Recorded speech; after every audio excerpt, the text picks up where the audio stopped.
A struggling single dad opens his home to a lost, scared girl who has nowhere to go. He thinks he's just doing the right thing, but what he doesn't know is that this girl is not who she says she is. Behind her ragged clothes and quiet demeanor lies a billionaire heiress in hiding. She's been searching for someone real, someone who would help her without knowing who she truly is. And in this humble, hard-working man, she finds something more valuable than all the wealth in the world. But when the truth is finally revealed, will he accept her for who she is, or will their worlds be too different to ever come together? This is a story about kindness, fate, and the extraordinary ways life can change when we least expect it. Before we dive in, hit that subscribe button and drop a comment. Where in the world are you watching from? The winter wind howled through the gaps in the garage door, rattling the old metal frame as Daniel Carter wiped the grease off his hands. His body ached from another 12-hour shift at the repair shop, but the exhaustion was nothing compared to the weight pressing against his chest, the kind of weight that never went away. He checked the clock. 10:42 p.m. Too late again. He cursed under his breath, yanking off his work gloves. Jamie was waiting for him. Daniel grabbed his coat and stepped outside, his breath turning to mist in the cold night air. His truck sat under a flickering street lamp, rust creeping up its edges, headlights dim from years of wear. He climbed in, started the engine, and winced when the dashboard flickered. It barely had enough gas to make it home. He'd been putting off refilling, stretching every dollar, but payday was still 3 days away, and there was nothing left in his wallet except a crumpled grocery receipt. As he pulled onto the road, his grip tightened on the wheel. He wasn't supposed to be doing this alone. A sharp pang hit his chest as he thought of Sarah. His wife had been gone for 3 years, but her absence never faded. Some nights he still expected to hear her humming in the kitchen or to see her curled up on the couch with Jamie, reading bedtime stories. Instead, the house was too quiet, too empty. He parked outside their small rental, the porch light barely flickering to life as he stepped up the creaking steps. He braced himself before unlocking the door. Inside, Jamie sat curled up on the couch, a blanket wrapped around his small frame. His schoolbooks were still open, his pencil tucked behind his ear, waiting. "You were supposed to be home earlier," Jamie said, his voice quiet. Daniel sighed, rubbing his tired eyes. "I know, kiddo, He stopped himself. He was always working late, always making excuses, always missing things. Jamie wasn't mad. That was the worst part. The kid just nodded, scooping up his books and heading toward his tiny bedroom like it was normal for his dad to break promises. Daniel ran a hand over his face. He wanted to say something, anything, to fix it. But what could he say? That the bills were piling up? That the landlord was breathing down their necks? That the bank had already denied another loan request? He couldn't tell Jamie those things. Instead, he walked to the fridge, pulling it open and staring blankly at its near-empty shelves. A half carton of milk, some eggs, a takeout box from 2 days ago. Tomorrow was another battle. He shut the fridge and sat at the kitchen table, his head in his hands. The pressure never stopped. The weight of keeping Jamie fed, keeping a roof over their heads, keeping the lights on. He was holding it all together with duct tape and sheer willpower, but he could feel the edges coming undone. A gust of wind rattled the window, and Daniel glanced up. Outside, the town was dark and quiet, the street lamp barely casting enough light to reach the road, and that was when he saw her. A girl. She was standing near the sidewalk, her arms wrapped around herself, shivering against the cold. Her clothes were damp, her hair matted from the wind, and she looked like she didn't belong. Daniel frowned, stepping closer to the window. Who the hell was she? The storm rolled in fast. Rain pounded against the metal roof of Carter's auto repair, turning the world outside into a blur of silver streaks. The fluorescent light inside the shop flickered, buzzing in protest against the howling wind that rattled the garage doors. Daniel tightened the last bolt on the engine he'd been working on, exhaling as he straightened. His back ached. His hands were stiff from the cold, but it was nothing new. Long nights like this had become routine. He had too many bills, too little time, and no one else to rely on. He tossed the wrench onto his workbench and checked the clock. 11:27 p.m. He should have closed up an hour ago, but work was the only thing keeping his mind off the rest of it. As he reached for his jacket, something caught his eye. Through the sheets of rain, barely visible under the dim glow of the street lamp, a figure sat huddled against the side of the building. Daniel frowned. He stepped toward the open garage door, the icy wind slicing through his worn flannel. It was a girl. She was curled up on the wet pavement, arms wrapped tightly around her knees. Her clothes were soaked through, clinging to her thin frame, and her hair was plastered to her face. She looked young, 16, maybe 17, but something about the way she sat, still and silent, made her seem much older. Daniel hesitated. Runaways weren't uncommon in a town like this. Too many broken homes, too many kids slipping through the cracks. He'd seen it before. But something about this girl was different. She wasn't crying. She wasn't panicking. She just sat there, motionless, like she'd given up on whatever fight had brought her here. "Hey!" Daniel called over the storm. "You all right?" No answer. The rain lashed harder. She didn't move. He stepped closer, lowering his voice. "Look, kid, you can't stay out here. You're going to freeze." Still, nothing. Daniel exhaled sharply, running a hand through his damp hair. He didn't have the time or energy for this. But as he turned to walk away, he heard it, a small, fragile breath. Not a word, not a sob, just a breath. He sighed. "Damn it. All right," he muttered, shaking his head. "Come on." When she still didn't respond, he crouched beside her, holding his hands up like he was approaching a scared animal. "I'm not going to hurt you, all right? Just come inside. Get warm." Her eyes flicked up just for a second. Daniel stilled. They were dark, not just in color, but in a way that felt heavy, worn, like they'd seen too much. Then, as quickly as she looked at him, she dropped her gaze again. Daniel clenched his jaw. Who the hell was she, and why did she look like she had nowhere else to go? The girl didn't move. The rain kept falling in relentless sheets, soaking them both as Daniel crouched beside her. Up close, she looked even worse.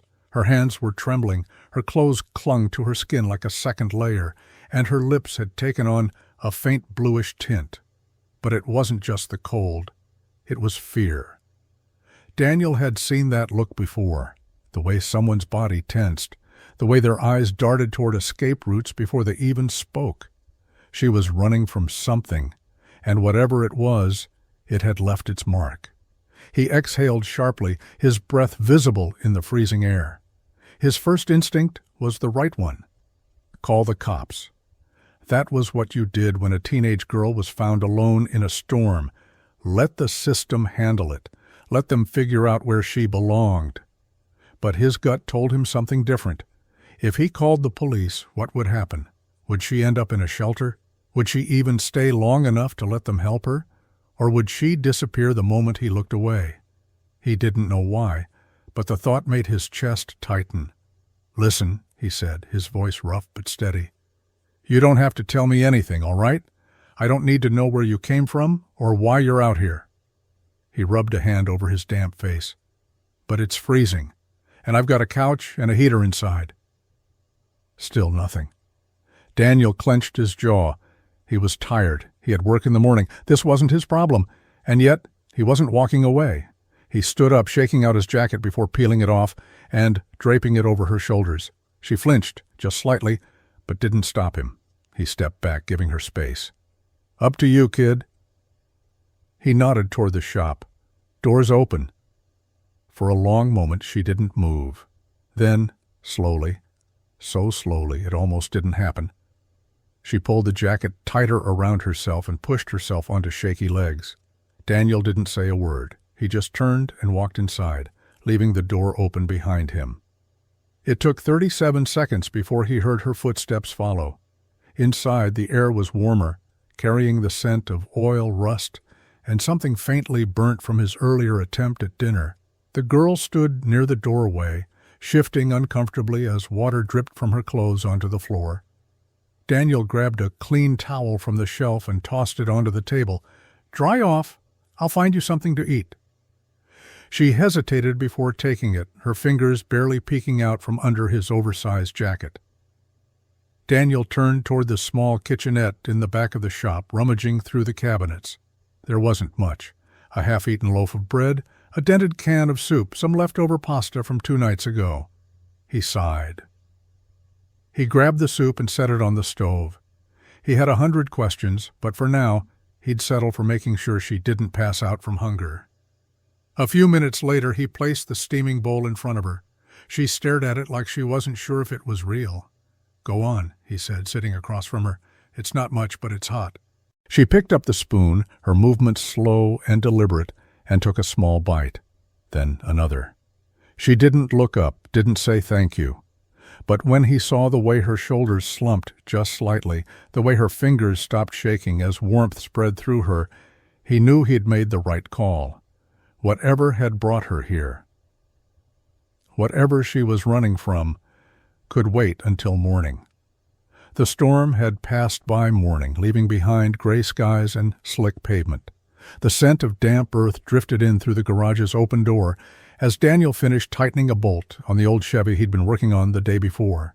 He hadn't slept much, not with a stranger in his shop. He glanced toward the small cot he'd set up in the back office. The girl, Lena, that's all she'd given him, sat cross-legged on top of the blankets, arms wrapped around her knees, staring at the floor. She hadn't said much after the soup. She hadn't run either. That was something. Footsteps thudded outside, followed by the door swinging open. Jamie. Daniel barely had time to react before his 10-year-old barreled into the shop, backpack hanging off one shoulder, full of the kind of restless energy only kids had first thing in the morning. His excitement froze the second he saw the girl. Jamie's eyes widened. "Whoa, who's that?" Lena stiffened. She didn't look at him. Daniel sighed, wiping his hands on a rag. "This is Lena," he said, keeping it simple. "She stayed here last night." Jamie's face lit up, curiosity sparking instantly. "You're homeless?" Daniel groaned. "Jamie." But Lena just gave a small, humorless smirk. "Something like that." Jamie tilted his head. "Where are your parents?" Silence.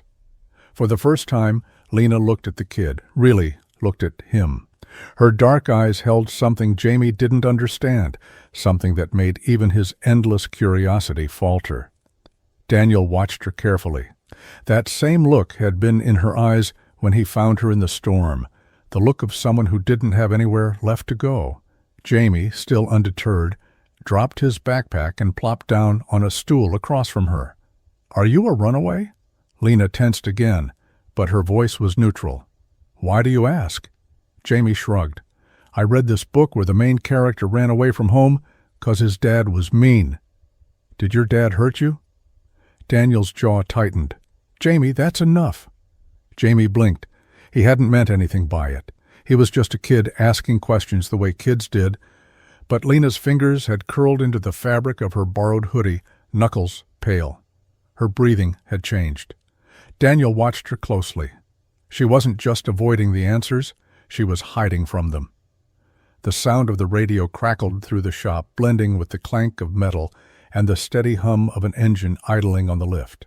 Daniel barely listened. It was just background noise, something to fill the silence while he worked.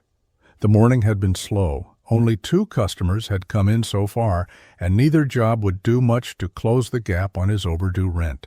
He wiped his hands on an oil-stained rag, stepping back to inspect his work. A good repair, clean and solid.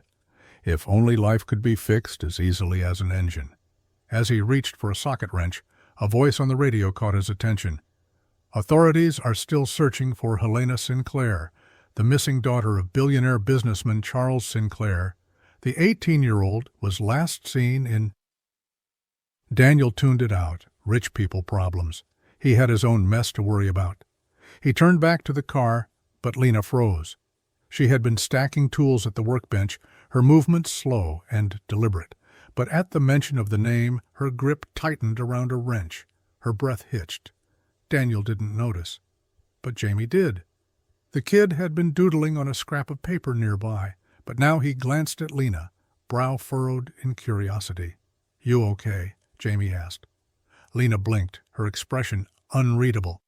"Yeah," she said, setting the wrench down a little too carefully. "Just tired." Jamie wasn't convinced, but he didn't push. Later, back at the house, Lena moved through the kitchen with quiet ease, sleeves rolled up as she helped Jamie with the dishes. It had started with small things, tidying up, wiping down counters, but Daniel had noticed she kept finding ways to help, like she needed to prove something. Jamie, always talkative, was telling her about his school's science fair and how his project on electricity had gotten second place. "I wanted first," he admitted, scrubbing a plate. "But Dad says second is still pretty awesome." Lena handed him a towel, the corners of her lips twitching. "Your dad's right," she said softly. Jamie grinned. "I like having you here," he said suddenly. "It's cool having someone else around." Lena froze for just a second before giving a quiet, almost hesitant nod. She didn't say it out loud. But for the first time in a long time, she felt it too. The scream tore through the silence. Daniel sat up so fast that the old couch creaked under his weight. His heart pounded, adrenaline shooting through his veins as he blinked into the darkness of the living room. Then he heard it again, muffled, broken, choked with terror. Lena. He was on his feet before he even thought about it, moving down the short hallway toward the spare room. The door was cracked open just enough for the dim glow of the street lamp outside to spill in, casting long shadows against the walls. Inside, Lena was thrashing, her body twisted under the blanket, breath coming in sharp, ragged gasps. Her hands were clenched into fists, her legs kicking at something invisible. Daniel hesitated. He'd seen nightmares before. Jamie had them when he was younger, after Sarah passed, after the funeral, after the house felt too empty to be real. But this was different. Lena wasn't just dreaming. She was reliving something. Another strangled sound left her lips. A name, maybe, but too jumbled to make out. Daniel stepped closer, slow and careful. "Lena," he said, voice low but firm. She didn't wake. He tried again. "Lena, it's just a dream." She sucked in a sharp breath, her entire body jerking as if someone had hit her. Then suddenly her eyes flew open, wild, unfocused, still caught in whatever nightmare had its claws in her. For a second she didn't see him. She was somewhere else. Daniel raised both hands, palms up. "Hey, it's okay." She blinked rapidly, chest rising and falling in quick, uneven breaths. It took a moment, too long, before her eyes finally locked onto his. And then she shrank back, pressing herself against the headboard, as if she expected him to hurt her. Daniel felt something in his gut twist. Whatever she had been through, it was bad. He took a step back, careful not to move too fast. "You're safe," he said, not soft but steady. She stared at him, didn't answer, didn't move. The silence stretched between them, thick and heavy, until she finally exhaled, her body sagging against the pillows. Daniel nodded, turning toward the door. "You're safe here," he said again. Then, quieter, more for her than for him, "No one's gonna hurt you." And with that, he walked away. He didn't pry, didn't ask questions she wasn't ready to answer. But as he settled back onto the couch, staring at the ceiling, one thought refused to leave his mind. What had happened to that girl? The morning air smelled like motor oil and damp pavement, the kind of scent that clung to everything in Carter's auto repair.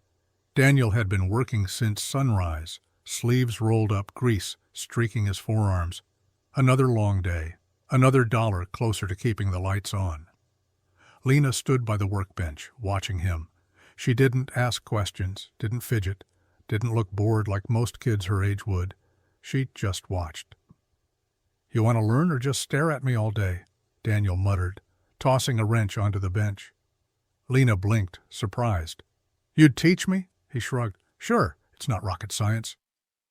She stepped forward cautiously, like she didn't want to intrude.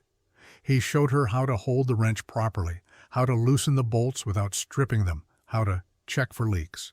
She followed every motion with sharp, unblinking focus, absorbing the information like she'd been waiting her whole life for someone to teach her something real. He didn't ask why she wanted to learn, didn't ask why it felt like no one had ever shown her the simplest things before. Later, back at the house, he caught her staring at the grocery list on the fridge. The numbers he'd scribbled in the corner, total budget, $45.32, might as well have been a foreign language to her.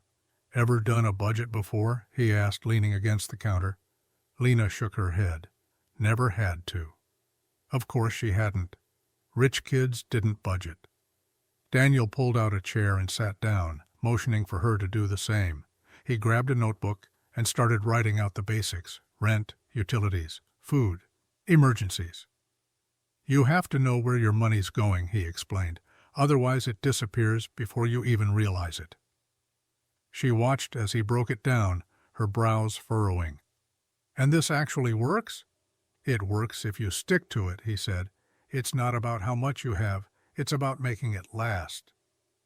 Lena nodded slowly, chewing on the inside of her cheek.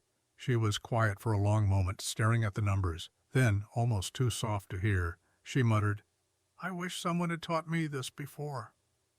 Daniel didn't ask what she meant, didn't push.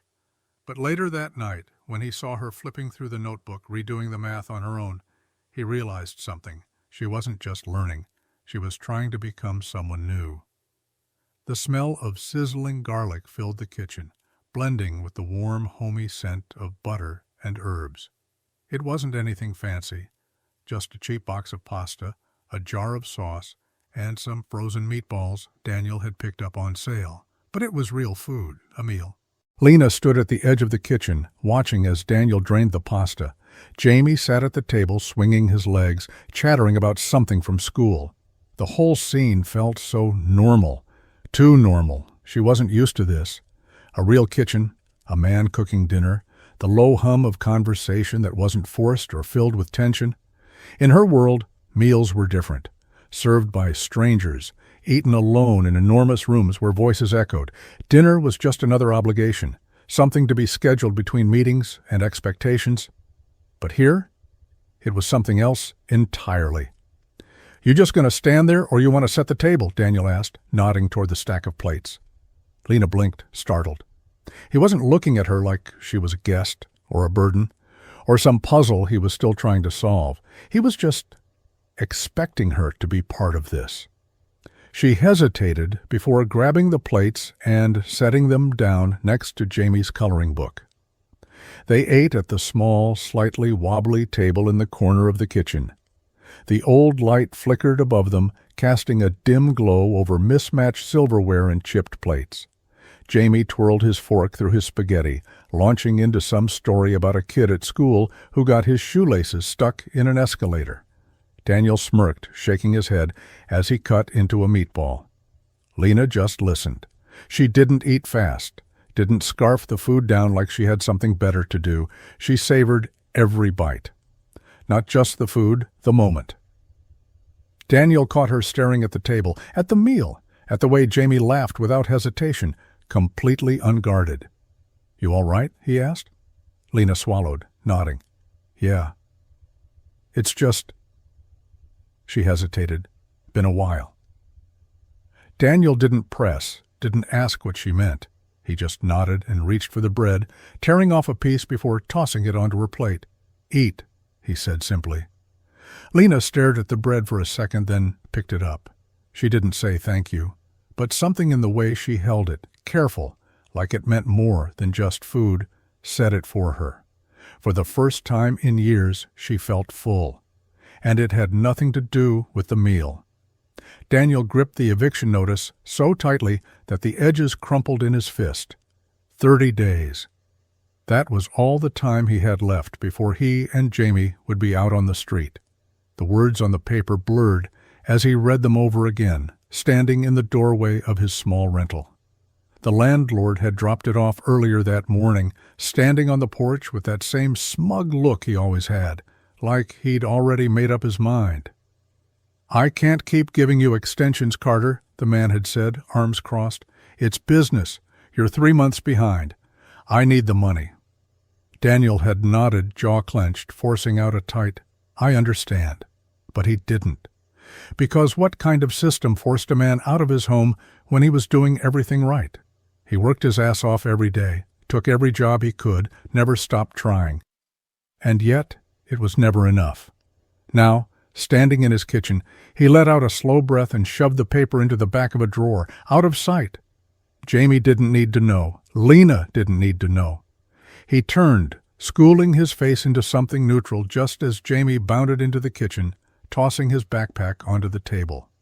"Dad, guess what? My class is going on a field trip next week."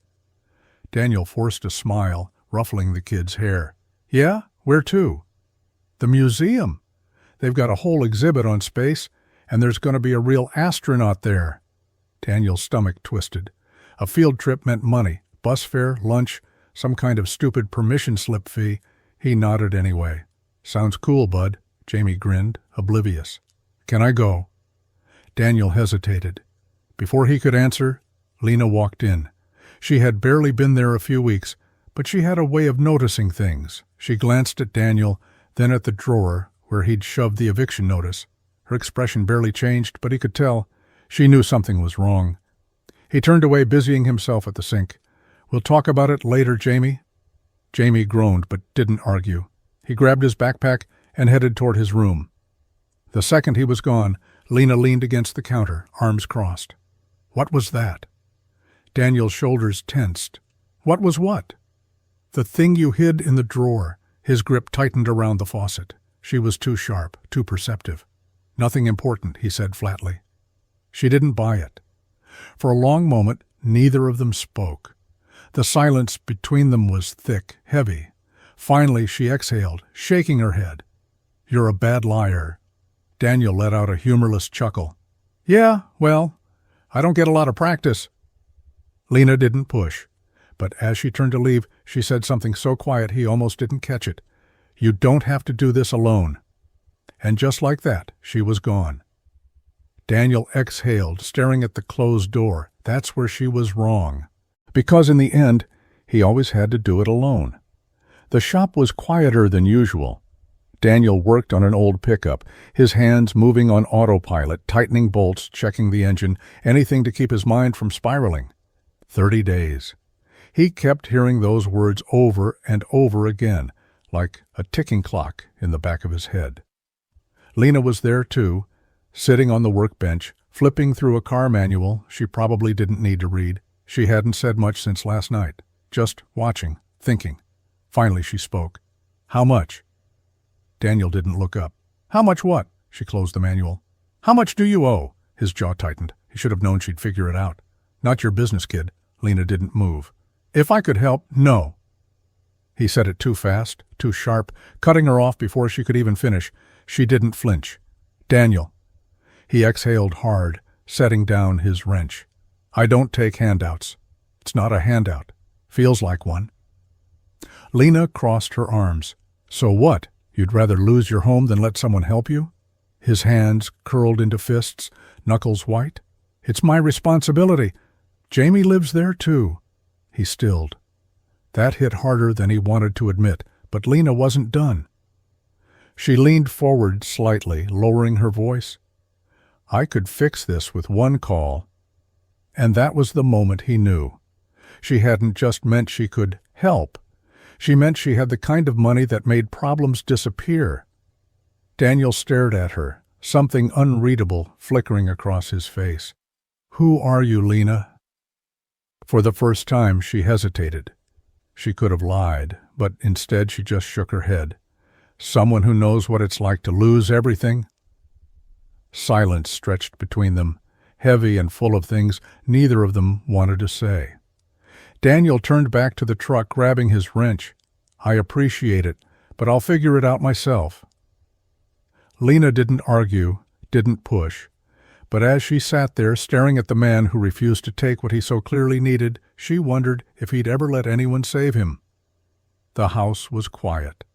The only sounds were the rhythmic ticking of the clock on the wall and the occasional creak of the old wooden floors. Daniel was out cold on the couch, one arm slung over his eyes, chest rising and falling in deep, exhausted breaths. Jamie's door was shut, a soft glow from his nightlight peeking through the crack. Lena moved carefully, stepping over the spots she knew had grown under her weight. She had learned the sounds of this house, learned how to disappear inside of it. She slipped outside, pulling the hoodie tighter around herself as the night air bit at her skin. The wind carried the scent of motor oil and damp earth from the day's rain. The sky stretched out above her, dark and endless, the stars barely visible through the clouds. She reached into her pocket, fingers wrapping around the burner phone she had hidden since the day she arrived. She hesitated. Then, with a deep breath, she flipped it open and dialed. It rang twice, then a voice, low and urgent, filled the silence. "Where the hell have you been?" Lena swallowed hard. "I'm fine." "Fine! You vanished, Lena. Do you have any idea what's happening right now?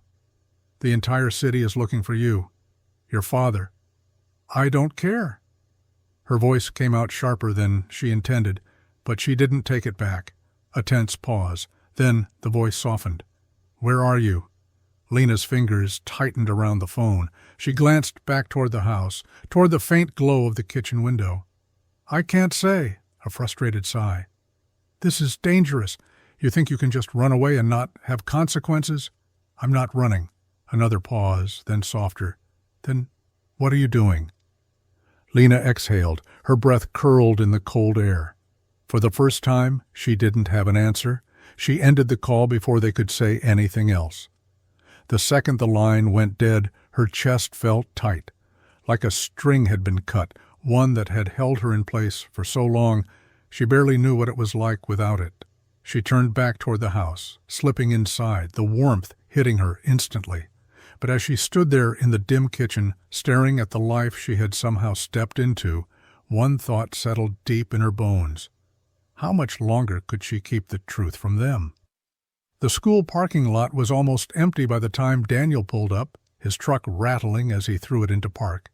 His heart was still pounding, the call from the school ringing in his ears. "There's been an incident." Jamie was involved. He barely killed the engine before the front doors swung open. Jamie walked out first. His face was red, a bruise already darkening on his cheek. His backpack hung loosely off one shoulder and his lip was split. Daniel's chest tightened. Jamie never got into trouble. But it was Lena behind him that made him stop short. She looked different, fired up, jaw clenched, her hands still balled into fists, like she was ready for round two. There was a cut on her knuckle, blood smeared across her fingers. A teacher trailed behind them, looking exhausted. "Mr. Carter, I was just explaining to your son and his—" She hesitated, glancing at Lena. "Friend, that physical violence is never the answer." Daniel barely heard her. He crouched down, grabbing Jamie's chin gently, tilting his face to inspect the damage. "You okay, bud?" Jamie scowled. "I was fine until she showed up." Lena shot him a glare. "Oh, so you were just going to let those guys keep pushing you around?" Daniel's stomach dropped. "Bullies?" His voice was calm, but his hands were tight around Jamie's shoulders. Jamie shrugged, looking anywhere but at him. "It's not a big deal," Lena scoffed. "3 kids ganged up on him near the lockers, shoved him into the wall, called him—" She stopped, jaw tightening. "It was bad." Daniel's muscles locked. His grip on Jamie's shoulder tightened just slightly. "And you stepped in," he said, looking at Lena now. Lena lifted her chin, unapologetic. "Damn right I did." The teacher cleared her throat, clearly uncomfortable. While we appreciate her concern, Miss Lena's reaction was excessive. She punched one of the boys, and we don't condone— "Did they touch Jamie first?" Daniel cut in. The teacher shifted. "Well, then it's not excessive." Lena smirked. The teacher sighed. "Look, I'm not saying what she did was right, but—" "It was right," Lena muttered.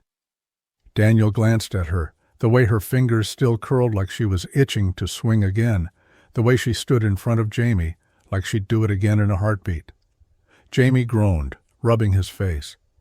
"You're both going to get me banned from school." Daniel exhaled. "Get in the truck." Lena hesitated. "I'm not sorry." Daniel met her gaze. "I know." And the worst part? He wasn't either. The bell above the door chimed as Daniel wiped his hands on a rag, glancing up at the new arrival. The man stepped in, tall and well-dressed, the kind of suit that screamed money, but not the flashy kind, just enough to make you feel uncomfortable without knowing why. "Can I help you?" Daniel asked, setting down his wrench. The man didn't answer right away. He just stood there, eyes scanning the room with sharp, measuring precision. It was the way he looked at everything, like he was trying to figure out what was worth his time. "I'm looking for someone," the man said, his voice smooth, calm, too calm. Daniel stepped forward, blocking the man's view of the back room. He didn't trust him. There was something off about the way he carried himself. "Who?" The man paused, eyes narrowing just a fraction. "A girl. Goes by Lena." Daniel's heart skipped a beat. He didn't know how, but he knew this wasn't a coincidence. His protective instincts kicked in immediately. He took a step closer. "You need to leave." The man didn't flinch. "I'm not here to cause trouble, just looking for her. She's in some kind of trouble, and it's better if she's with people who know how to handle it." Lena, who had been quietly working on the other side of the shop, froze. She'd been on the phone earlier, but now she was looking at the man, her face drained of all color.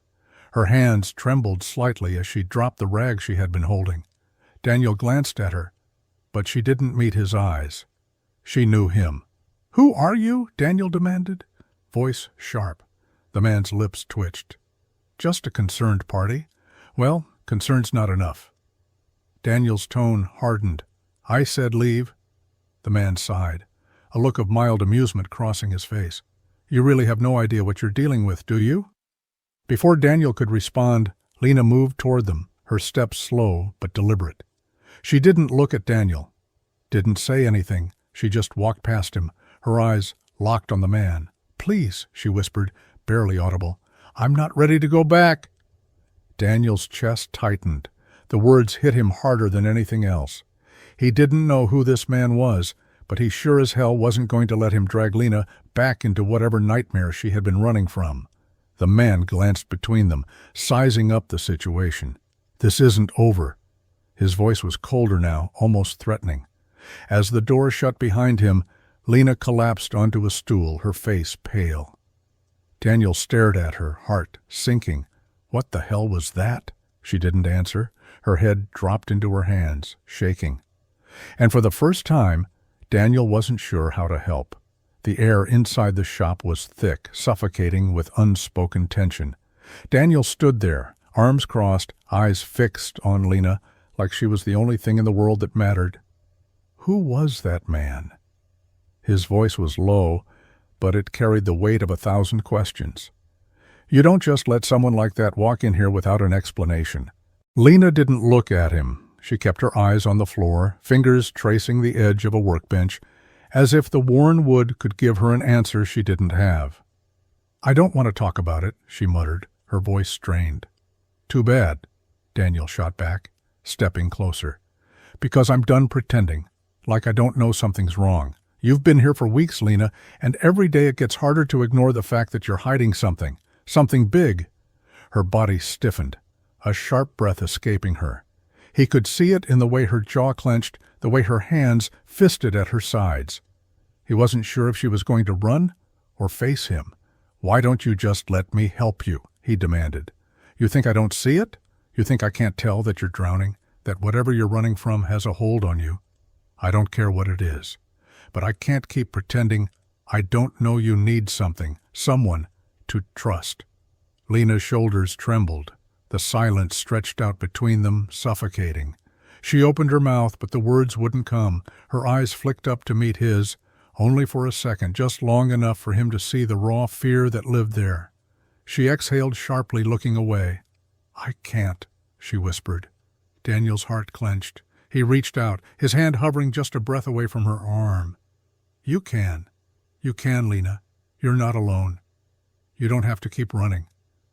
She closed her eyes, swallowing hard as if she were fighting something inside her. It was there. He could see it in the way she trembled, the way her breath hitched like she was about to break. And for a fleeting moment he thought she was going to tell him. He thought she was going to tell him everything, the truth. And finally let him in. But then she pulled back, turning away. "You don't understand," she muttered, her voice cracking. "I can't. Not now. Not yet." The words were a shield, cold and final. She wasn't ready. And in that moment Daniel knew he was going to have to wait. The door to the shop swung open with a sharp creak, and Daniel's heart dropped as he saw the familiar face standing in the doorway. Mr. Cole, the landlord, was leaning against the frame, arms crossed, an impatient look on his face. Daniel barely had time to pull his hands from the grease-covered car before the man spoke. "Carter, we need to talk." Daniel felt a surge of frustration rise in his chest. "I told you. I'm doing everything I can. I'm not getting paid enough, but I'm—" Yeah, I've heard it all before," Cole interrupted, his voice cutting through the air like a knife. "I don't care about your sob story. You're behind again."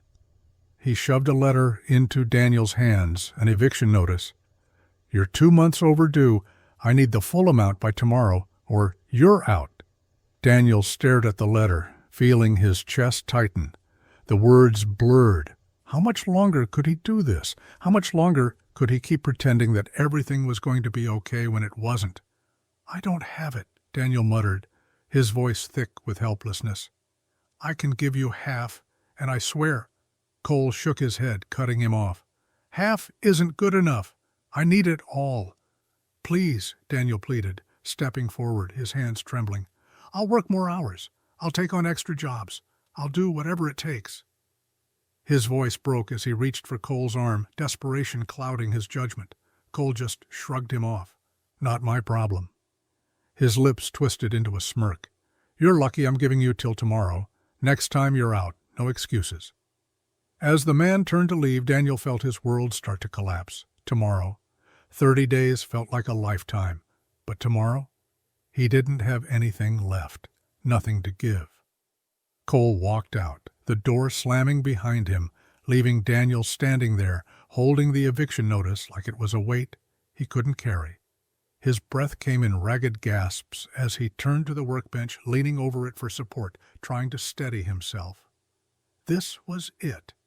Then he heard the sound of footsteps behind him. He turned quickly, but Lena was already halfway to the door, her face a mask of determination. "Lena!" he called out, his voice raw. She didn't stop. "Lena!" He rushed forward, grabbing her arm. "Where are you going?" She didn't answer. The tension in her body was thick, and for a moment he saw a flash of fear in her eyes, a flash that only lasted a second before she closed it off. "I have to go," she said, her voice barely a whisper. Daniel's heart clenched as she pulled away from him, the door swinging shut behind her, with a finality that echoed in the quiet of the shop. He didn't know why she was leaving or where she was going, but it didn't matter. She was gone. The morning sun barely pierced through the overcast sky, casting everything in a dull, lifeless gray. Daniel's hands were still shaking as he grabbed his coffee from the counter, the bitter taste barely registering on his tongue. He hadn't slept much. The eviction notice weighed on him, pressing down harder than ever. He had no idea how he was going to get the rent money, no idea how he was going to keep Jamie safe in their home. He stepped outside, the cold air biting at his skin. The old house creaked around him, familiar in its decay, and his gaze drifted across the yard, his mind still racing through the mess he couldn't fix. Then he saw it. An envelope, wedged under the edge of the door, its white paper stark against the dark wood. His breath hitched for a moment, and he froze. The handwriting on the front was neat, professional. It wasn't a bill. It wasn't another notice. It was something else. He reached down, hesitating for just a second before snatching it up. The weight of it felt wrong in his hands. Too heavy, too much. He ripped it open without thinking. His fingers pulled out several thick stacks of cash, all of it folded neatly, rubber bands holding it together. Thousands of dollars. His heart pounded as he stared at the money, his mind racing. It was more than he needed, more than he'd ever seen in one place. It should have been a relief, shouldn't it? A solution. But it wasn't. He dropped the envelope back onto the ground, a sick feeling crawling up his throat. The smell of the bills, new, crisp, like they hadn't been touched by time, made him feel like he was choking. He didn't want this. It wasn't his. He didn't deserve it. No matter how desperate he was, he couldn't bring himself to take the money. It was charity, nothing more. Daniel turned sharply and went inside, his footsteps heavy against the wooden floors. His mind was already elsewhere. He couldn't ignore it. He couldn't pretend that the world wasn't changing around him, that everything wasn't crumbling down because of his pride. Lena had done this. She had left him the money. She had tried to fix it, tried to give him a way out. But he wouldn't take it. He couldn't. He grabbed his jacket, his hands moving on autopilot. The decision was made. He needed to find her. No more running. No more hiding. Daniel was done trying to fix this on his own. He was going after Lena, no matter where she had gone. The gravel crunched beneath Daniel's boots as he walked toward the massive iron gates, the sound echoing in the cold, empty air. The estate stretched out before him, far more extravagant than anything he'd ever seen in his life. The house loomed at the top of the hill, windows gleaming under the pale light, its stone walls standing proud like a fortress. The towering columns made it look less like a home and more like a monument to something no one could touch. He had no idea how long he'd been driving, his hands gripping the steering wheel in tight fists, his heart pounding in his chest. But as soon as he'd seen the address, as soon as he'd recognized the place Lena had disappeared to, he knew where he had to go. And now, standing at the gates, he felt every ounce of his own doubt and anger pressed down on him. She had lied to him. She had disappeared without a word, without a trace.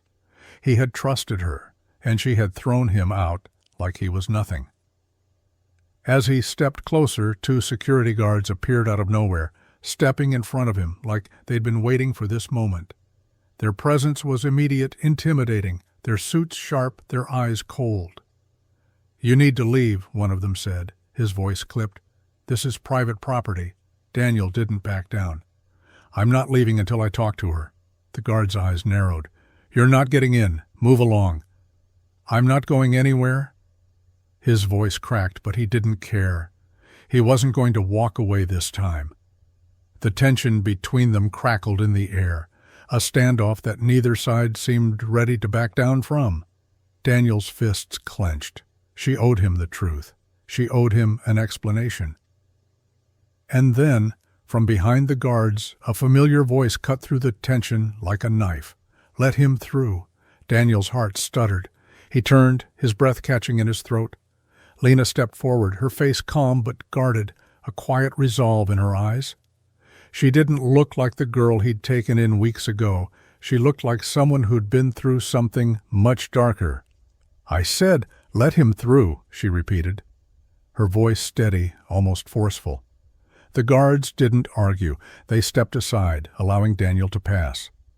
Lena didn't move as he walked toward her. Her eyes met his, and for the first time, she didn't look away. She didn't hide the truth behind a mask of silence. "You didn't deserve this," she said quietly, her words barely above a whisper. Daniel's chest tightened as he took another step closer. "Then why didn't you tell me?" His voice was hoarse with emotion. "Why didn't you trust me?" Lena exhaled, the weight of everything finally visible in her eyes. "Because you wouldn't have believed me." She motioned toward the estate, her home, the place she had clearly left behind. "This is who I am. This is what I was born into. But it's not who I want to be. It's why I ran away." The words hit Daniel like a punch to the gut. Lena was more than just the girl who needed help. She was a part of a world he couldn't even begin to understand. And in that moment, everything clicked. The mystery, the fear, the way she'd run when he'd pushed too hard. "I've spent my life trying to escape this," she continued, her voice breaking slightly. "But I can't do it alone." Daniel stared at her, at the woman she had become, and realized that in trying to save her, he had forgotten she was already fighting her own battle. Lena stood in front of him, her hands clasped in front of her, her posture rigid, as though she was bracing for something. The soft glow of the estate's lights reflected off her face, casting long shadows that seemed to stretch across the gravel driveway. There was no escape now, no more hiding. Daniel stared at her, still struggling to comprehend the words she had just spoken.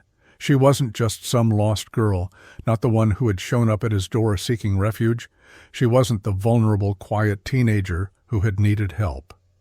Her voice cracked as she spoke again, the weight of her confession hanging in the air. "My real name is Helena Sinclair.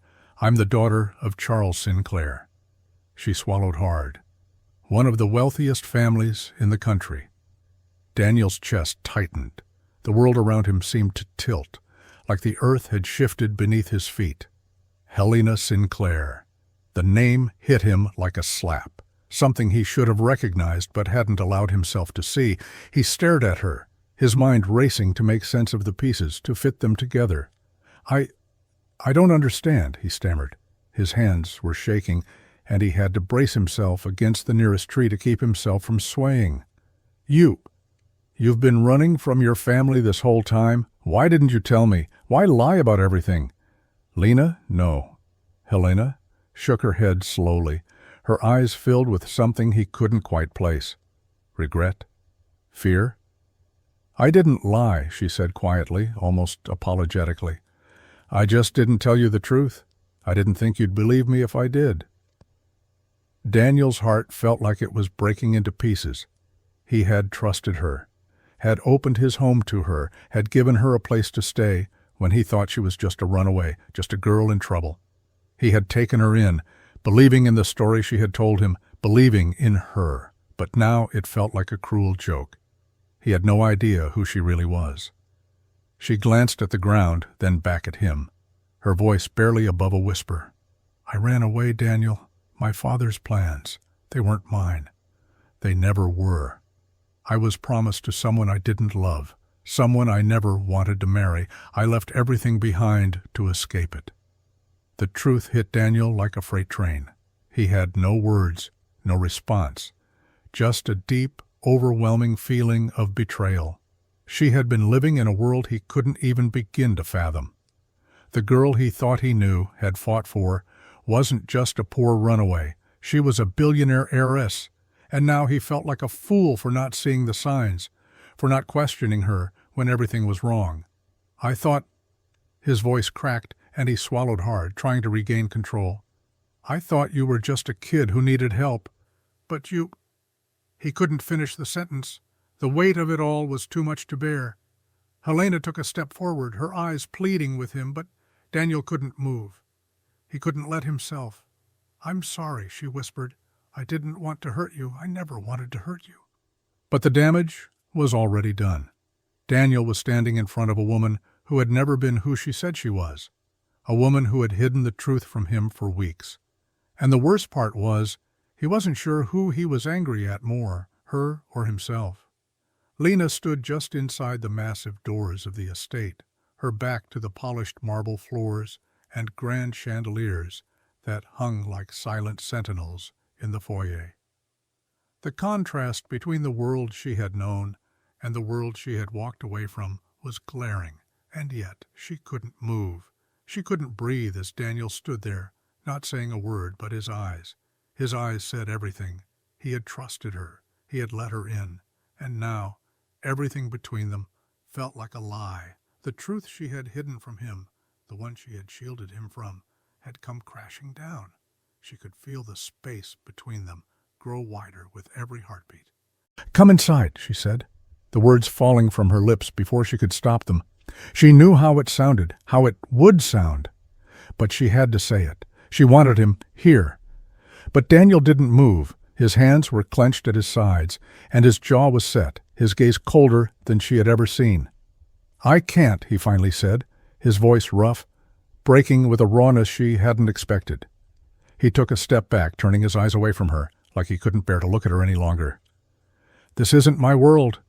His words hit her harder than any rejection could have. The silence that followed was thick, suffocating. She wanted to reach out, to explain, to make him understand, but she knew. knew it was too late for that. Lena's chest tightened, and she forced herself to hold back the tears that threatened to rise. "Daniel, please, I'm not asking you to be a part of it. I just—" "No," he interrupted, shaking his head as if the very idea of being in this place with her was more than he could bear. "You don't get it. This isn't where I belong.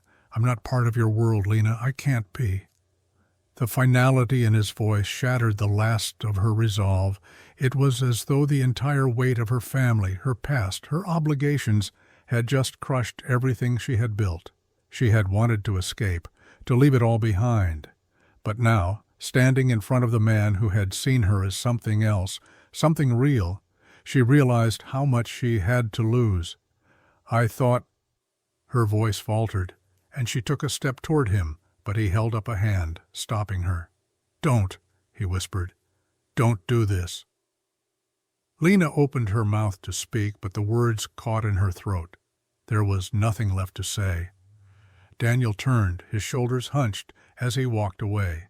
Each step felt like a crack forming between them, deepening with every inch. She watched him, helpless, as he walked out the door, his figure disappearing into the distance. And just like that, he was gone.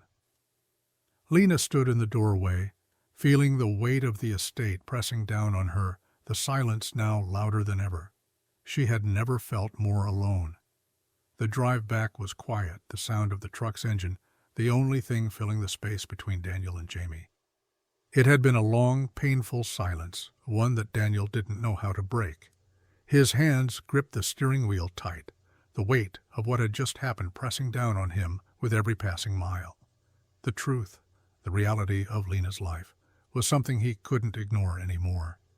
She was gone. When they pulled up to the house, Daniel didn't immediately get out. He just sat there, staring at the front door, his heart still racing from the sting of the goodbye he hadn't wanted to say. The air felt thick, like it was holding its breath. Jamie, sitting in the passenger seat, didn't say anything at first, but Daniel could feel the tension building in the boy beside him. Finally, Jamie spoke, his voice small, unsure. "Dad, is Lena coming back?" The question hung in the air, and Daniel's chest tightened. He could feel Jamie's hope, his unspoken belief that everything would go back to how it had been, but it wouldn't. It couldn't. Daniel didn't look at him right away. He took a long, shaky breath before speaking, each word tasting bitter. "No, Jamie, she's not coming back." The silence that followed felt like it lasted forever. Daniel could feel Jamie's eyes on him, the quiet disbelief. And when Jamie spoke again, his voice broke, the hurt in it cutting through the air like glass. "That's not true." Daniel's heart clenched. He looked over at Jamie, seeing the way his eyes were wide, searching for answers. "It is, buddy. I wish I could change it, but she's not coming back." Jamie shook his head, his small shoulders trembling with something more than just confusion. "But she belongs with us, Dad. She does." The words hit Daniel harder than he expected. Jamie's belief, his unwavering certainty that Lena, Helena Sinclair, the girl who had walked away from everything, belonged with them, made something inside Daniel twist. "She belongs with us, Dad," Jamie repeated, quieter now, but still full of that unshakable conviction. Daniel felt his own resolve falter. His son was right. Lena did belong with them, but not anymore. She had made her choice. Daniel swallowed hard, forcing himself to speak through the lump in his throat. "I know you think that, kiddo, but she made a different choice. She's not the person we thought she was. And she can't stay." Jamie's voice cracked. "You don't know that for sure." The pain in his words, the plea for things to be different, made Daniel's heart ache. But there was nothing more to say. Jamie pulled his legs up into the seat and hugged his knees, his face turning away from Daniel, his breath coming in shallow sobs. Daniel sat in silence, his own heart heavy with the truth he couldn't escape. Lena wasn't coming back, and nothing was ever going to be the same again. The late afternoon light filtered through the dusty windows of the shop, casting long shadows across the cluttered workbenches and old car parts scattered around. Daniel wiped his hands on a rag, the grease smudged on his palms like a reminder of the struggle he couldn't escape. His mind kept circling back to everything that had happened with Lena. It felt like the world had shifted beneath him, like everything he'd known, everything he thought he'd understood, was suddenly out of reach. He had barely finished cleaning up when the sound of tires crunching on gravel outside made him pause. The engine cut off, and for a moment there was nothing but the quiet hum of the shop. Then the door swung open, and a man in a suit stepped inside, holding a small envelope. "Mr. Carter?" The man's voice was businesslike, but his eyes seemed to flicker with something else, something almost sympathetic. "I have something for you." Daniel looked up from the wrench he had been holding, confused. "Who are you?" The man didn't answer directly.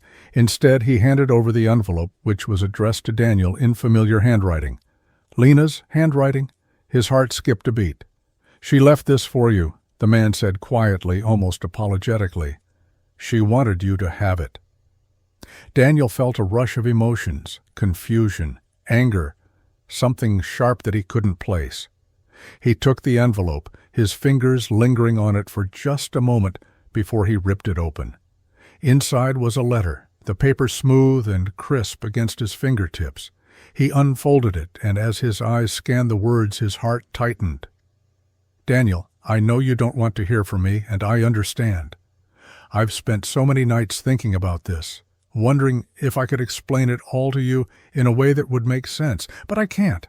I can't undo the past, and I can't fix what's been broken. All I can do is ask for your forgiveness. I never wanted to hurt you. You were always my escape, the one person who saw me for who I really am. But I had to go, for my own sake, for Jamie's sake, and for yours. Please take care of him. I know you will. He's lucky to have you. You're better than anything I could have offered. I hope you find peace, Daniel. Lena." Asterisk. Daniel stood there, his breath caught in his throat, the weight of the letter pulling him under. The words felt like a gut punch, like the final goodbye that he had been dreading all along. She was gone. And he realized, as he stood there, holding the letter in his shaking hands, that he had never really known her at all. The call came late in the afternoon, the voice on the other end sharp, too calm for Daniel's liking. "Mr. Carter, this is Richard Sinclair. I would like to speak with you regarding my daughter, Lena." Daniel's heart skipped. The name Sinclair was enough to stop him in his tracks. He knew exactly who the man on the phone was, Lena's father, the billionaire CEO who controlled everything in her life. He swallowed hard, trying to steady himself as he answered. "What do you want?" "I think it's time we talk," Sinclair's voice continued, cold and businesslike. "Meet me at my office tomorrow morning. I'll have someone send a car for you." Daniel's mind raced, but he didn't say a word. What was this about? Was Lena in trouble? Had something happened to her? "I'll be there," Daniel said, his voice tight with barely contained rage. "But I'm not doing this for you. I'm doing this for Lena." The line went dead, leaving Daniel staring at the phone, his mind spinning. The next morning, a black car arrived at the shop, sleek and imposing, and Daniel found himself slipping into the back seat, his stomach a knot of nerves he couldn't shake. The drive was silent, the kind of silence that made the air feel heavier with every passing minute. When the car finally stopped in front of a towering glass building in the heart of the city, Daniel stepped out, his boots clicking against the polished floors as he made his way inside. He was led through the lobby, past people who didn't look up, past the cold, sterile walls that screamed power. He wasn't sure what to expect, but he wasn't prepared for the man who greeted him in a lavish office, his suit sharp, his smile predatory. "Mr. Carter," Richard Sinclair said, extending a hand that Daniel ignored. "Thank you for coming." "I didn't come here to shake your hand," Daniel replied, his voice low but firm. "I came here for Lena." Sinclair's smile didn't falter. He was a man used to getting what he wanted. "Of course, and that's why I called you here. I think we both know it's better if you stay out of her life. My daughter has made her choices, but I can make this easier for you." He motioned to the desk where a briefcase sat open, revealing stacks of cash. "Take the money, walk away, no more trouble." Daniel's blood ran cold at the sight of the money. He stared at Sinclair for a long moment, his chest tightening with anger. He wasn't some charity case. He wasn't about to be bought off, especially not for her. "I'm not interested in your money," Daniel said, his voice steady but laced with fury. "I don't care how much you offer. I'm not walking away from this." Sinclair's smile faltered for a fraction of a second, but he quickly masked it with that practiced, cold demeanor. "You're making a mistake, Mr. Carter." "No," Daniel shot back, his voice hard now, the words heavy with conviction. "The mistake was thinking you could buy me off. I'm not leaving her behind, no matter what you offer." And with that, he turned and walked out, leaving the briefcase and the power behind it behind. The doorbell rang late that evening, the sound slicing through the silence of the house like a knife. Daniel froze, his breath catching in his throat. He hadn't been expecting anyone. Certainly not her. He moved toward the door, his mind racing with every step. Lena. He hadn't heard from her in days, hadn't seen her since the day she'd left without a word, disappearing into a life he had never fully understood. She had walked away, leaving him to pick up the pieces, and now, here she was again. His hand hovered over the door handle for a moment, uncertainty pooling in his chest. But when he opened it, there she was. Lena, or at least the woman who had become Lena in the short time they'd known each other. She was standing on the doorstep, her hair pulled back, her eyes shadowed with exhaustion. But there was something different about her, something more settled, less guarded. He didn't speak at first. He just looked at her, the weight of everything hanging in the space between them. "You came back," Daniel said, his voice tight, barely above a whisper. The words felt strange in his mouth, like he hadn't been able to believe them until now. Lena nodded, taking a step forward. But she didn't cross the threshold. She stood there, hesitating, like she wasn't sure whether she was welcome or not. "I don't know what you want from me," Daniel continued, his voice hardening, trying to mask the raw emotion building inside him. "You have everything now, Lena, the money, the house, the life you were meant to have. What more do you want?" She didn't flinch. Instead, she stepped closer, her gaze unwavering, and for the first time, Daniel saw a flicker of the girl he had met weeks ago, the one who had trusted him, who had needed him. "I want a home," Lena replied softly, her voice breaking slightly, "and I already found it." Daniel's breath caught.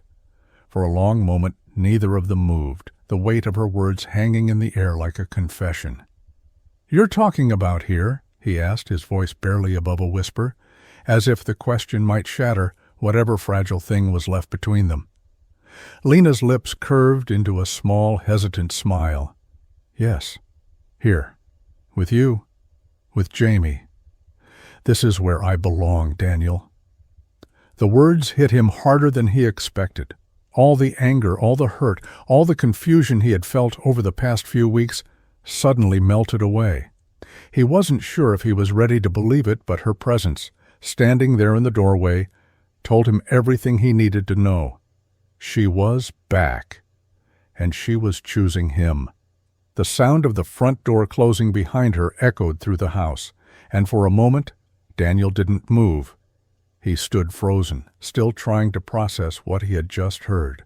Lena, no, Helena Sinclair, the billionaire heiress, was standing in front of him, her eyes steady, unwavering, like she had just made the hardest decision of her life.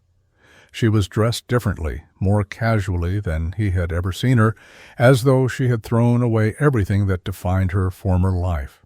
Her hands were empty, her expression hard to read. She was standing in his small living room like she belonged there, but there was an undeniable tension in her shoulders. Daniel opened his mouth to speak but closed it again, unsure of what to say. This wasn't the girl he had known, a girl lost in the storm looking for a way out. This wasn't even the woman who had walked away from the life her father had set for her. "You're back." The words came out too quiet, too uncertain. He couldn't stop himself from looking at her, as though searching for some sign of the person she had been. "I'm not just back," she said, her voice surprisingly firm. "I'm staying." His brow furrowed. "But Lena, you—" "I'm not Lena anymore," she interrupted, shaking her head. "I'm Helena, but that doesn't mean anything anymore, not to me." Daniel swallowed hard. "I don't get it. You have everything, everything you've ever dreamed of. Why would you walk away from that? Why would you choose this?" His hand swept through the air, taking in the small house, the worn furniture, the life they'd built out of necessity. Lena took a deep breath and walked toward him, standing just inches away.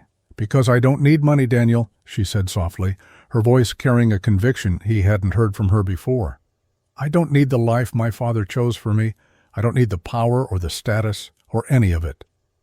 He looked at her, confusion etched across his face. "Then what do you need?" She met his gaze, and for the first time since she had come back into his life, he saw something different in her eyes, a certainty he had never seen before. "I need family," she said quietly. "I need a place where I'm not just a name, where I'm not just the daughter of someone. I need a home. And I found that here, with you, with Jamie." Her words hit him like a wave, and for a moment he felt everything inside him crack open. The weight of her choice, the depth of what she was willing to give up, settled into him like a slow ache. She was standing there, offering him everything, asking for nothing but the space to belong. Daniel opened his mouth to speak, but no words came. He could only look at her, feeling his heart beat harder against his chest. He wanted to believe her. God, he wanted to believe her. But part of him was still afraid. Afraid that this was another dream, another fleeting moment that would slip away before he could hold on. The storm hit suddenly, the sky darkening in the span of a few minutes as the wind picked up, howling through the trees like it was trying to tear the world apart. The rain came down in sheets, fierce and unrelenting, hammering against the windows with such force it felt like the house itself might be swept away. Daniel was in the kitchen, trying to clean up after dinner, when the first flash of lightning lit up the sky, followed by a low rumble of thunder. He glanced out the window, his stomach sinking at the sight of the dark clouds. The weather had turned worse than they'd expected, and as much as he tried to push the feeling of unease aside, it stuck with him. Then the front door creaked open. "Dad!" Jamie's voice echoed from the hallway, panic lacing his words. Daniel rushed to the door just as Jamie stumbled inside, drenched to the bone, his eyes wide with terror. "Jamie, what the hell are you doing out there?" "I went to check the garden, but the rain, it's so strong, and the wind, I couldn't—" Jamie gasped for air, his voice trembling. "It started flooding, and the tree out back fell over. I couldn't get back. I thought I could make it." Daniel grabbed Jamie's shoulders, trying to steady him. "You're safe now. You're here. But you can't go out in that storm again, do you hear me?" But just as Jamie nodded, there was a sudden sharp silence between them, a sinking feeling. Lena, who had been quietly standing at the doorway, stepped forward. "Where's he? Jamie? Where's your brother?" Daniel's heart skipped. What do you mean?" Lena looked at him, her eyes wide. "Jamie's still out there. Where is he?" Daniel's breath caught in his throat. For a second, everything seemed to stop. Then he bolted to the front door, flinging it open. The rain slammed into his face like a physical force, making it almost impossible to see. Lena was right behind him, her eyes scanning the yard, already moving with purpose. "Jamie!" Daniel shouted into the storm. "Jamie!"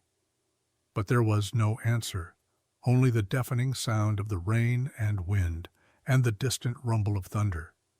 They moved as one, scanning the yard, calling his name, their voices hoarse from the storm's fury. The ground was slick with rain, and the yard was flooded, the muddy water rising fast. Daniel's heart was in his throat, his eyes scanning the darkness, desperate for any sign of movement. And then, as they rounded the corner of the house, they saw him. Jamie was crouched by the fallen tree, his back to them, clutching onto a branch as though it might be his lifeline. "Jamie!" Lena cried, rushing forward, her voice breaking through the storm. Jamie turned around slowly, his face pale, his hands shaking as he looked at them. I thought I was going to drown." Daniel and Lena both reached him at the same time, pulling him into their arms. For a long moment, none of them spoke. The storm raged around them, but in that space there was only the sound of their breathing, the quiet relief of knowing they had found him, of knowing he was safe. As Daniel held Jamie close, he felt Lena's hand on his arm. He turned to her, and for the first time in days, they shared a look that wasn't full of doubt or uncertainty. They had each other. They had family. And in that storm, they realized, it was all that mattered. The rain hadn't stopped, and neither had the fear that gripped Daniel's chest as he and Lena huddled together in the storm. The wind had grown colder, the night darker, but the weight on his heart felt heavier than anything the storm could throw at them. They had found Jamie, alive, shaking, but safe. But Daniel couldn't shake the feeling of how close they had come to losing him, how close they had come to everything slipping through his fingers. The thought of never seeing Jamie again, never holding him, was a pain he couldn't even begin to describe. When they made it back inside, soaking wet and exhausted, Daniel didn't speak for a long while. He stood in the middle of the living room staring at Jamie, who was wrapped in a blanket, his head resting against the couch. He could see the fear still in his son's eyes, the terror that would linger for a long time. The storm outside might have calmed, but the one inside him still raged. Lena was sitting next to Jamie, her hand on his shoulder, her expression soft with relief. But there was something else in her eyes. A quiet strength, a resilience that had always been there, even if Daniel hadn't seen it before. She hadn't just been there for Jamie tonight. She had been there for him too. She had never left his side, even when things felt impossible. Daniel moved to the window, his hands pressing against the cold glass. The storm outside still raged, but inside there was a quiet that hadn't been there before. He hadn't realized it until now, until Jamie's safety became the only thing that mattered. The truth hit him in that quiet space. He had already chosen Lena. She was here, with them. She was part of their lives, whether he had wanted to admit it or not. She wasn't just someone who had walked into his world for a moment. She had become part of it, part of his family. Turning back to her, Daniel's chest tightened with the weight of what that really meant. Lena had given up everything for them, for him, for Jamie. And despite everything that had happened, despite the secrets, despite the lies, she had stayed. He walked over to the couch, sitting down beside her, not knowing what to say, but needing her to know. She looked at him, her eyes still carrying that quiet strength, waiting for him to speak. Without a word, Daniel reached out, taking her hand in his. And in that simple touch, in that moment of silence, he realized that she wasn't going anywhere. She had already chosen them, just as he had chosen her. She was family. And for the first time in a long time, he felt like he might just have everything he needed. The days after the storm were quiet, but there was a calm that felt different.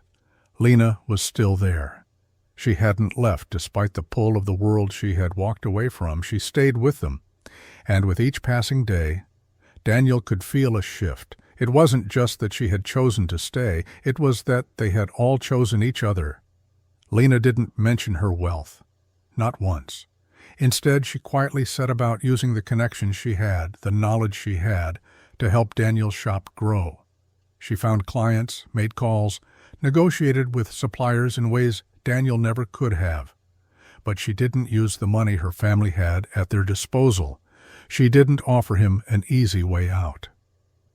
Every day she worked beside him, side by side, her hands just as covered in grease and grime as his. They built something together, piece by piece, the business slowly expanding under the weight of their combined effort. What started as a small, struggling repair shop grew into something more. People started to notice, started to trust Daniel in ways they hadn't before.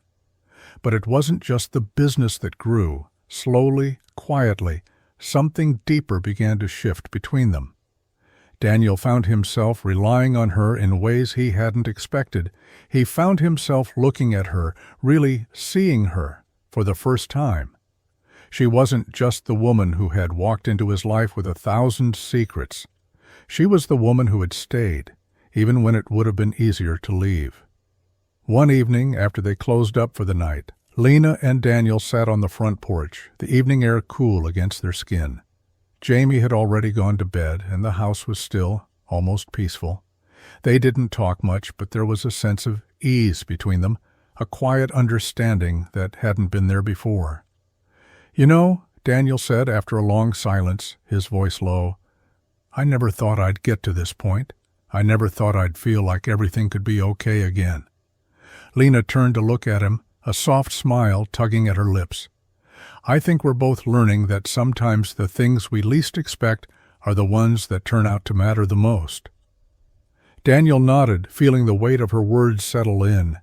He had once thought his world was already set, fixed, predictable. But now, with her beside him, with their life growing stronger every day, he realized how much more it could be. In that quiet moment, under the soft glow of the porch light, Daniel understood. This wasn't just about business or about surviving anymore. This was about rebuilding, together. And for the first time in a long time, he felt like he wasn't just going through the motions. He had a family again. The shop had grown over the past few months. It wasn't the grand success Daniel had imagined when he first started, but it was more than he could have ever hoped for. The steady stream of customers, the referrals, the way the business was thriving. It wasn't just about fixing cars anymore. It was about rebuilding everything, piece by piece, with Lena by his side. They weren't billionaires, far from it. They still fought to make ends meet, still dealt with late nights and long hours. But there was a kind of peace that came with it. A peace that had nothing to do with money and everything to do with the life they had started to create together. The house was small, still cluttered in some places, but it felt like home now. It was full of laughter, full of life. Jamie had flourished, his grades improving, his smile a little wider every time he saw Lena. He had never known the kind of love and stability they now shared. Daniel had never imagined it could feel this way again. One evening, after another long day of work, the three of them sat down for dinner at the small table in the kitchen. There was something simple about the moment, the way the candlelight flickered softly against the walls, casting shadows on the faces of the people he cared about most. Lena looked at him across the table, her eyes warm, full of something he hadn't seen in a long time, hope. The way she had given up everything for this, for them, had changed something in him. He had always seen her as someone who had everything, someone who could afford to walk away from it all. But now, seeing her sitting there, living this life with him, he realized the truth. "We're not rich, Lena," he said quietly, his fingers brushing over the edge of his glass. "Not in the way people usually think of it." She smiled, her eyes glinting with something like understanding. "No, we're not. But we're rich in the things that matter. We have each other. We have a home. And that's worth more than anything money could buy." Daniel nodded, the weight of her words sinking in. She was right. The things that truly mattered, the things he had once thought were out of his reach, had never been more within his grasp. "Sometimes," he said, his voice thick with emotion, "the greatest fortune isn't in a bank account, but in the people who stand beside you." Lena's smile deepened, and Jamie grinned from the other side of the table. For the first time in a long time, Daniel didn't need anything more than this moment. He didn't need the money, the house, the luxuries. He had everything he had ever wanted, right here. And that was more than enough.